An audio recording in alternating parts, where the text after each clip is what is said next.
अब हम देखते हैं कि जावास्क्रिप्ट को नोड.जेएस के साथ कैसे चलाया जाए, क्योंकि जब हम जावास्क्रिप्ट लैंग्वेज पढ़ रहे हैं तो उसे ब्राउज़र में चलाने के लिए जैसे कि हमने देखा कि HTML फाइल बनानी होगी, जावास्क्रिप्ट फाइल बनानी होगी और उस HTML फाइल को ब्राउज़र में ओपन करना होगा। नोड.जेएस सर्वर साइड लैंग्वेज है, विदाउट ब्राउज़र चलेगी। तो अगर जावास्क्रिप्ट ब्राउज़र में नहीं चल रही तो विदाउट ब्राउज़र जावास्क्रिप्ट चलेगी कैसे, उसको हम कैसे एग्जीक्यूट कर सकते हैं, उसमें हम कैसे काम कर सकते हैं।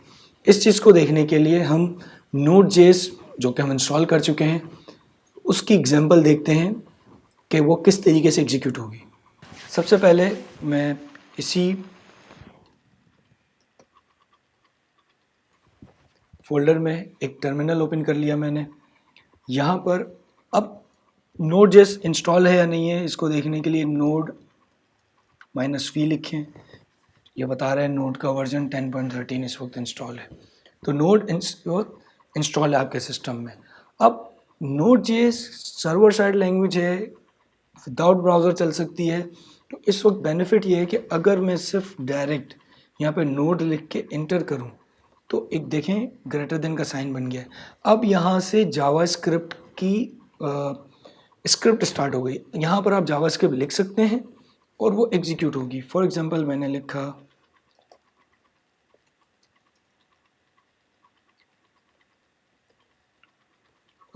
var a = 5 अनडिफाइंड लिखा हुआ है, a लिखकर एंटर करूँगा तो ये देखें इसकी वैल्यू आ गई। ये आप एक इम्प्लीमेंटेशन के लिए, टेस्टिंग के लिए तो आप इस तरीके से जावास्क्रिप्ट को चला लेंगे, लेकिन अगर आपकी सर्वर साइड एप्लीकेशन है जिसमें बहुत सारा कोड है तो उसको अगर आपने चलाना होगा नोड में जावास्क्रिप्ट में तो उसके लिए आप क्या करेंगे। उसके लिए हम ये करेंगे कि हम सबसे पहले अपने विजुअल स्टूडियो कोड में आके एक जावास्क्रिप्ट फाइल बना लेते हैं। मैं एक जावास्क्रिप्ट फाइल बनाता हूँ index2.js। याद रहे क्योंकि जावास्क्रिप्ट सर्वर साइड लैंग्वेज है, अलर्ट ब्राउज़र में चलता है तो आप अलर्ट जावास्क्रिप्ट में नहीं चला सकेंगे। तो इसलिए मैं एक दूसरी एग्जांपल बना रहा हूँ। यहाँ पे मैं लिख रहा हूँ console.log hello world। ये मैंने index2.js फाइल बनाई है और इसमें console.log लिख दिया। console.log का काम ये है कि UI पे कंसोल में आपको आउटपुट दिखाना। अगर आप डिबगिंग करना चाह रहे हैं सर्वर साइड पे या क्लाइंट साइड पे भी तो आप console.log में लिख देते हैं ताकि वो आप उसको बैकग्राउंड में उसको चेक कर सकें। तो अब मैं इसे नोड.जेएस की स्क्रिप्टिंग ऐड करता हूँ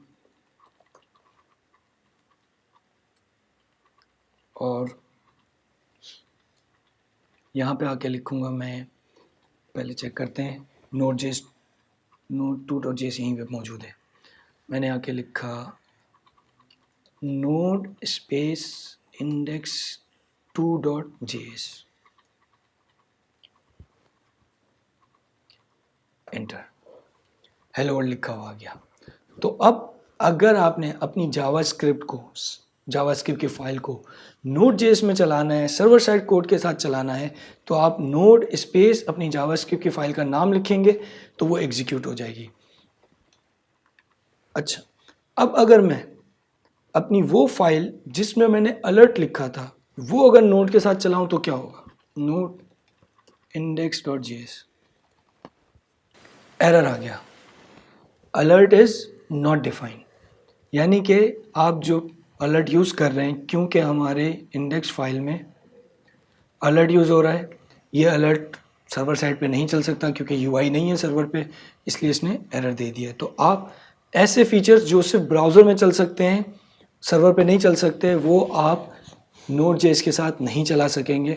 नोड.जेएस चलाने के लिए नोड.जेएस इंस्टॉल होना चाहिए आपके सिस्टम पे। पहले नोड.जेएस की साइट से जाके आप डाउनलोड करें, इंस्टॉल करें और अपनी किसी भी फाइल को आपने एग्जीक्यूट करना है नोड स्पेस index2.js।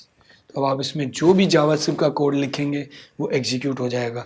तो अब आप जितने भी जावास्क्रिप्ट पढ़ेंगे उसमें आप अपने कोड को ब्राउज़र में भी चला सकते हैं। उसके लिए आपको HTML बनाकर जावास्क्रिप्ट उसमें इंटीग्रेट करके ब्राउज़र में ओपन करनी होगी।